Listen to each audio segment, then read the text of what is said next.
I still think we're the most important band in the world. Without a doubt, otherwise I wouldn't be here. It's about listening to something in 2 years' time and going, it still sounds good, you know. There's not one person in charge, you know what I mean? Everyone's writing, and I think people will see a different band. You can't go on the ring with Sugar Ray Leonard if you think you're not going to knock him out. Come on then, let's see how good you are. Let's see how far you can take it. It's been a rough old ride, but we're here now. Makes you want to get back out there again and, you know, be done with them all, you know what I mean?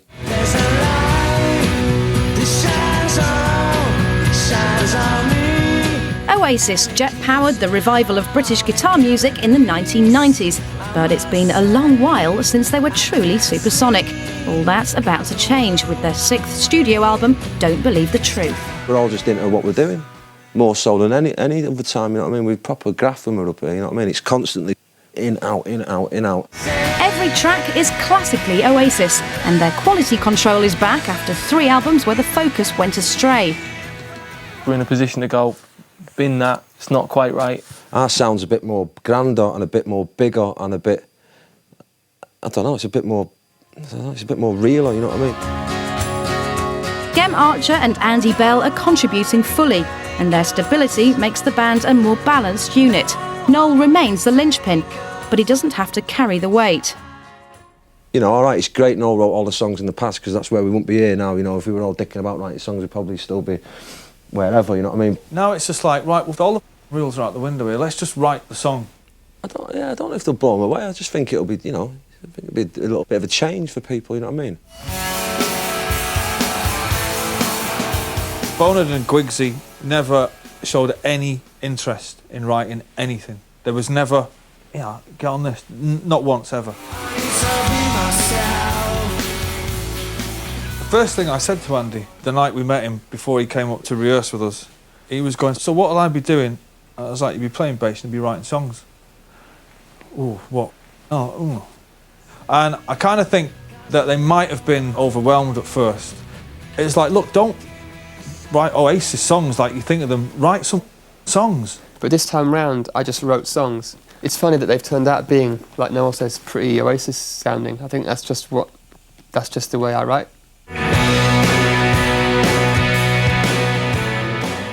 Andy's a great songwriter, so is Gem.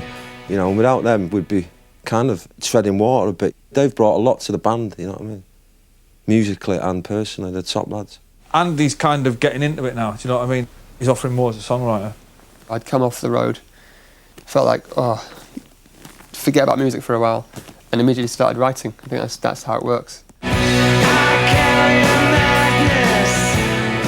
So the first song was Turn Up the Sun. Come on, turn up the sound, turn it up for everyone. I worry about Andy when he sends you stuff because you think he lives in Sweden, it's always dark, Viking, you know. The phrase "love one another" came out of George Harrison had died the previous winter, end of 2002, I think, and apparently his last words or his last sort of statement was "love one another." I thought that was pretty cool. Love one another. Love one another. Because I had these 2 songs and that with Keep the Dream Alive, I gave the tape with both of them on to Noel. And instantly, well, they were definitely going on the record. You never worry about him.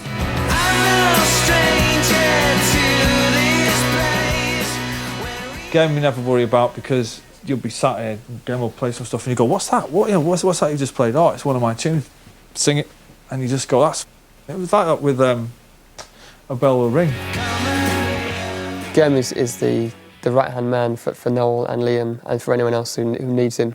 He's always there from the first to the last every day. In Gem, Liam has found his own sounding board and someone who can help him express his musical ideas.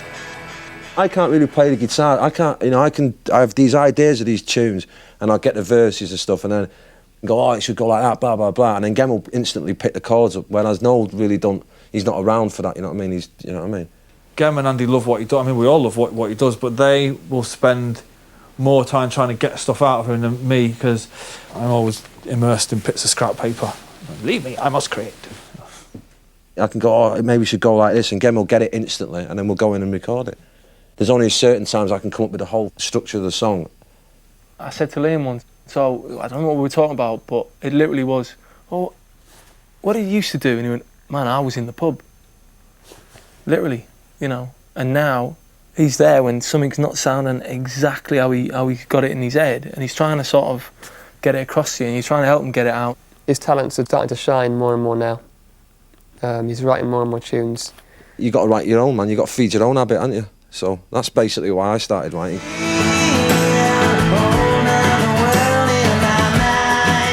He shows a side of himself in his songs which doesn't often show in his public life, you know, and it's brilliant, you know, Love Like a Bomb. Great idea for a song. It's great. It's almost like a songbird for this album, you know. Songbird was my favourite on the last album.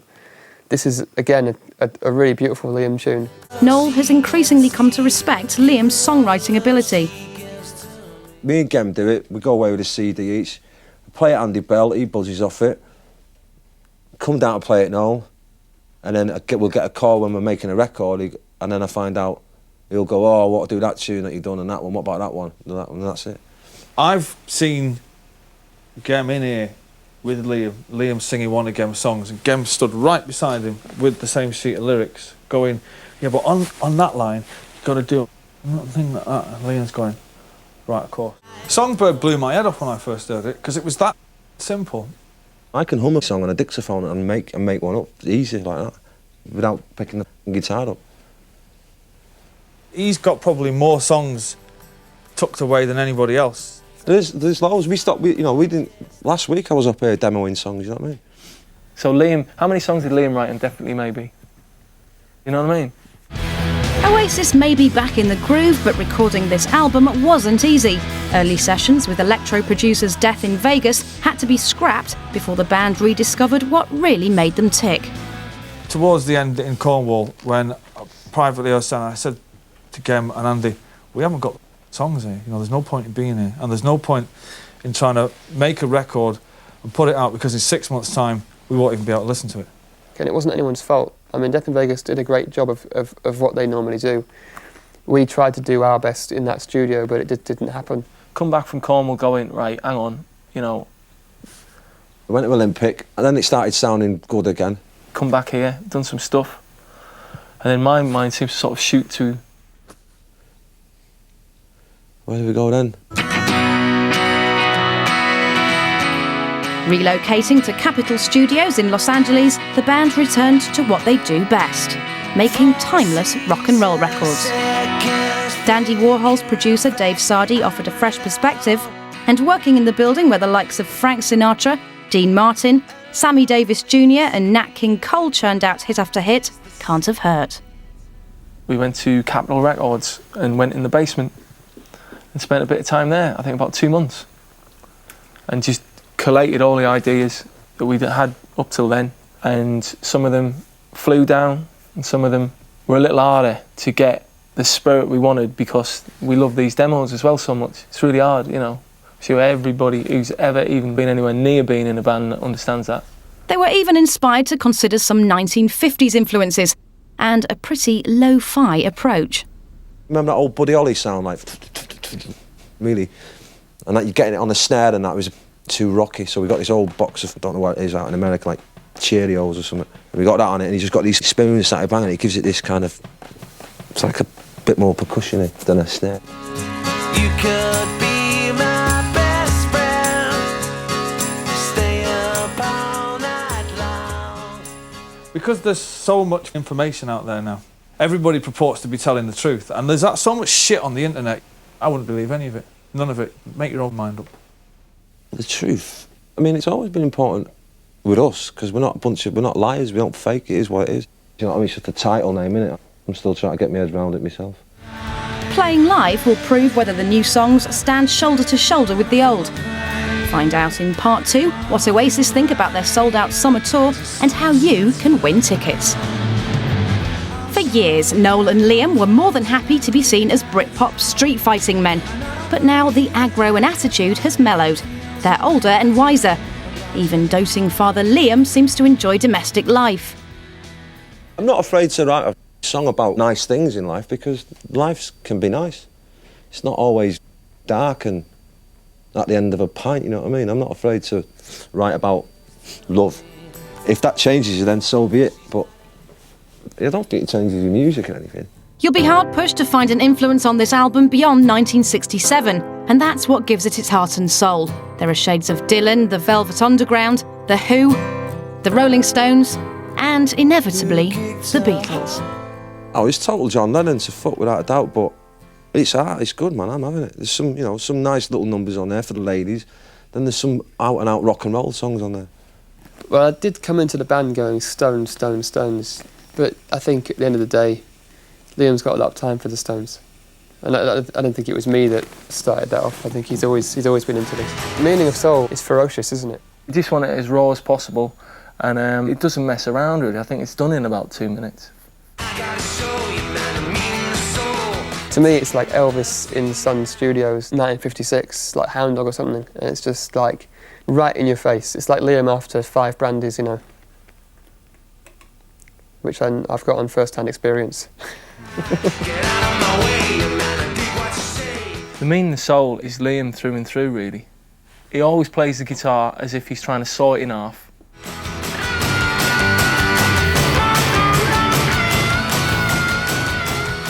I haven't been in a big Dylan phase for a long time until actually it has been all brought back by this album. Obviously, it's all very Highway 61 influences going on.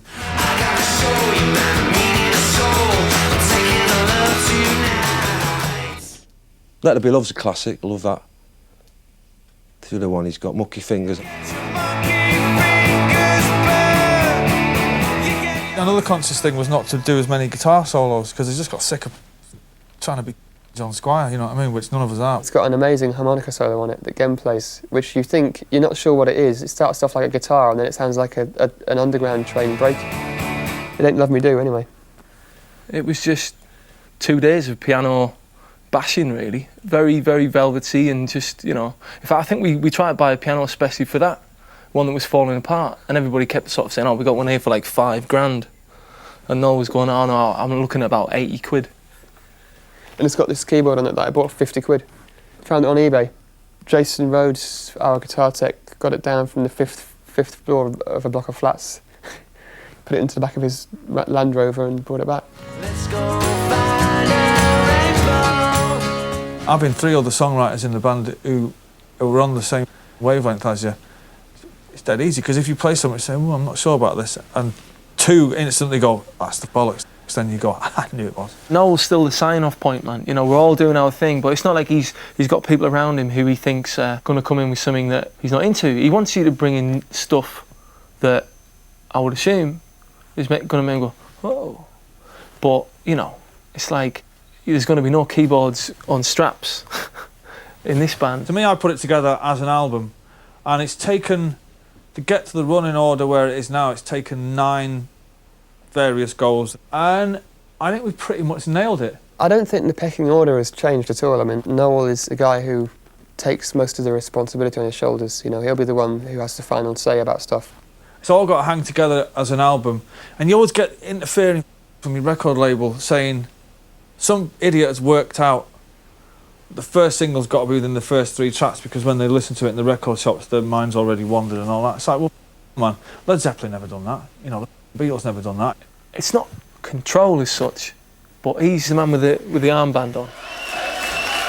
Tickets for their UK and US tours, including New York's Madison Square Garden, sold out in record time. As a live draw, Oasis have few rivals. There'll be another Manchester homecoming, of course, and you never know, at this time they might even take Manhattan.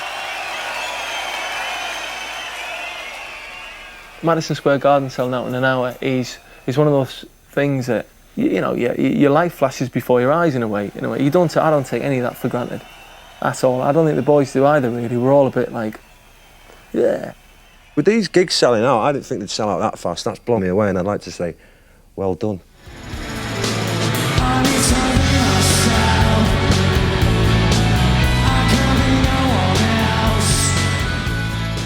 I was doing some radio interview the other day. Sold out Madison Square Gardens in an hour. First question this guy says to me is, "Hi, you're live on QF9 202 in New York State. So, no, do you think Charles could have done a bit better than Camilla? That's what you join a band for it to be like that and suddenly end up doing it. I hope every kid who picks up a guitar gets near that.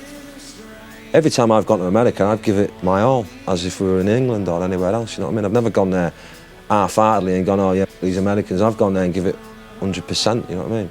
So I'm looking forward to getting over there and doing a bit of that. And, you know, if we become massive, then we become big. If we don't, I'm still happy. Gigs which are, you know, life-changing, like Wembley was one of them. That was amazing to do that. It's a moment in life, you know. I have a feeling that it will be like that with Madison Square Garden.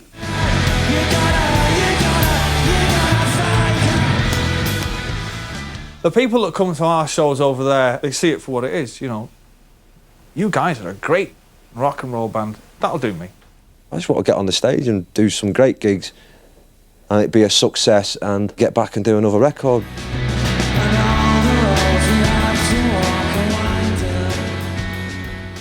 Yeah, I'm ready to go, man. I've been ready to go since last year. I'm looking forward to rehearsing, going through that motion, you know, oh, that's not working, that ain't working, this is working. Looking forward to the lot, man, I can't wait. Small ones, big ones, whatever. I'm looking forward to getting my bag ready and getting on the bus. If people want to come and see our band, then I'm there, you know what I mean? For that hour and 45 minutes, in that space, that microphone, I'm away. Straight out of the taps.